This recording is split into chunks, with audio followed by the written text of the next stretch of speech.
L'immigration. Faut qu'on en parle. Dans les 2 dernières années, notre population a augmenté très vite. Genre, vite comme un baby boom. Et de plus en plus, il y a des acteurs de mauvaise foi qui ont exploité notre système d'immigration. Alors, on fait quelque chose de gros. On réduit le nombre d'immigrants qui vont entrer au Canada au cours des 3 prochaines années. Aujourd'hui, je vais vous expliquer ce qui s'est passé, où on a commis des erreurs et pourquoi on change les choses maintenant. Il y a 2 façons d'immigrer au Canada.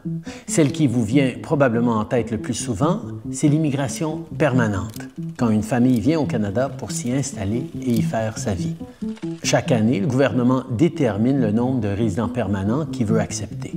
Sauf qu'un plan comme ça, qui couvre seulement l'immigration permanente, ça ne tient pas compte de l'autre façon d'immigrer, l'immigration temporaire. Les résidents temporaires sont des gens qui viennent au Canada pour une durée limitée, comme les étudiants internationaux, les travailleurs temporaires et autres. Ils viennent pour un travail spécifique ou pour étudier. Quand le travail est terminé ou quand ils ont fini leurs études, la plupart retournent chez eux. Certains demandent à rester, mais la plupart retournent chez eux. Les résidents temporaires sont également différents des demandeurs d'asile.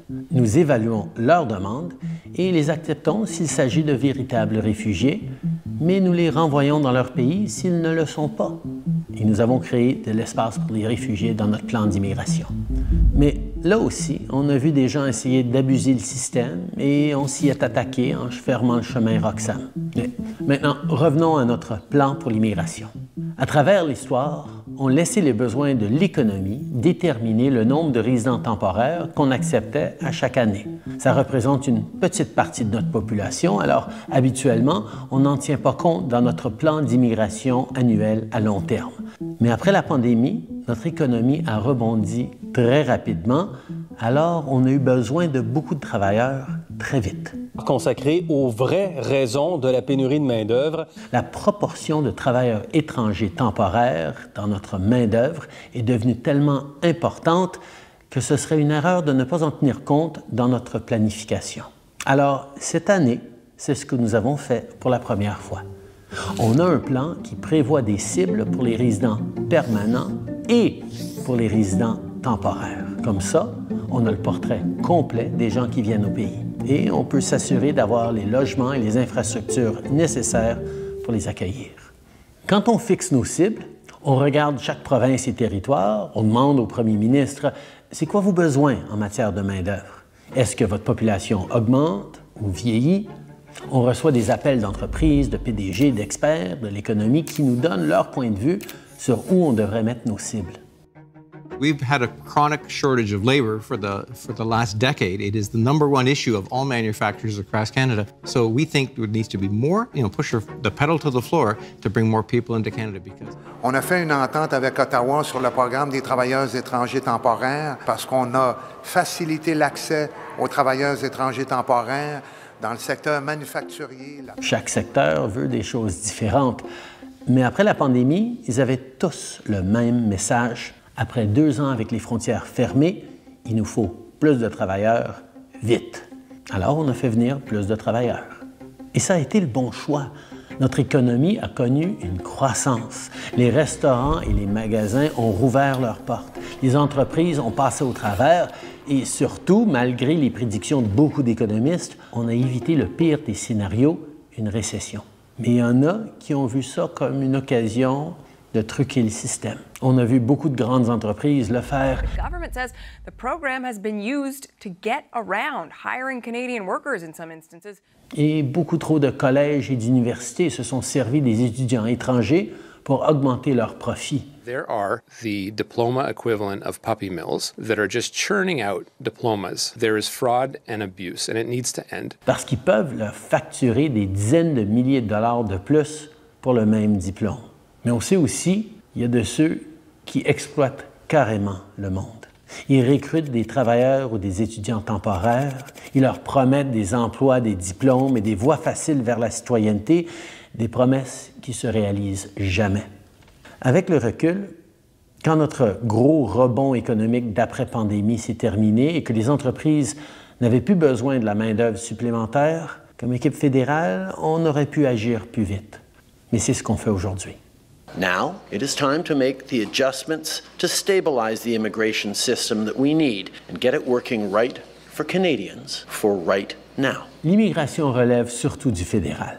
Bon, sauf au Québec, mais ça, je vais en parler plus tard. Ailleurs, on a tous les outils pour garder la situation sous contrôle. Et on le fait. This is a big change, a major cut to immigration. La cible originale pour 2025, c'était 500 000 nouveaux arrivants. On ramène ça à 395 000. C'est une grosse diminution. Voici le nouveau plan du Canada sur les seuils d'immigration. On va réduire le nombre de nouveaux immigrants qui entrent au Canada, les temporaires et les permanents. On veut des résidents permanents qui ont les compétences dont on a besoin. Des travailleurs de la santé pour nos hôpitaux et des travailleurs de la construction qui vont nous aider à bâtir plus de logements. Et les résidents temporaires qui habitent déjà au Canada, il y en a qui vont déposer leur candidature pour devenir résidents permanents, mais c'est planifié dans nos estimations. D'autres quitteront le Canada quand leur résidence temporaire sera finie et ça va réduire notre population. Certains pourraient faire une demande d'asile quand leur visa sera expiré, en essayant d'utiliser ce système comme un raccourci pour rester au Canada. Eh bien, ces demandes seront analysées et traitées, et si elles sont rejetées, ces gens-là seront renvoyés chez eux. Alors, si on calcule le nombre de personnes qui arrivent et qui partent, la croissance démographique sera en pause pendant les 2 prochaines années. Après ça, à partir de 2027, ça va s'équilibrer et recommencer à augmenter tranquillement à un rythme soutenable. En fait, ça nous ramène à la trajectoire qu'on suivait avant la pandémie. Cette pause va donner une chance à notre économie et nos communautés de rattraper la population, avec des choses comme notre plan pour construire des millions de logements de plus. On poursuit ces efforts, mais maintenant, on aura un peu plus de marge de manœuvre pendant qu'on construit. Plus de grandes entreprises vont investir dans nos travailleurs et nos jeunes au lieu de se tourner vers une main-d'œuvre étrangère qui leur coûte pas cher. Le plafond qu'on a établi pour les étudiants internationaux permet déjà de réduire le prix des loyers dans nos grandes villes et ils vont continuer de baisser tant que le plafond reste en place. On s'arrange pour que le système fonctionne pour les Canadiens et pour les nouveaux arrivants, plutôt que pour les grands magasins, les chaînes de restaurants, les consultants en immigration et les faux collèges et universités qui exploitent. Bon, maintenant, parlons du Québec. Je ne sais pas si vous le savez, mais le gouvernement du Québec a beaucoup de contrôle sur son immigration. Le Québec a ses propres cibles d'immigration permanente et sélectionne la majorité de ses immigrants temporaires. Les mesures qu'on prend vont amener une réduction de l'immigration temporaire au Québec aussi, mais le gouvernement du Québec doit agir lui aussi pour contribuer à nos objectifs communs de réduire l'immigration temporaire et protéger le français. D'ailleurs, avec notre plan, on contribue aussi à la vitalité du français à travers le Canada en augmentant nos cibles d'immigration francophone hors Québec. L'immigration est vraiment importante. On est chanceux qu'autant de gens rêvent d'habiter ici, mais pour réaliser ce rêve, il leur faut un bon emploi, un logement qui a de l'allure et des soins de santé qui sont accessibles quand ils en ont besoin. C'est pour ça que notre décision de réduire temporairement nos seuils d'immigration, c'est une décision pragmatique. L'immigration, c'est une bonne chose. Alors le Canada doit bien faire les choses.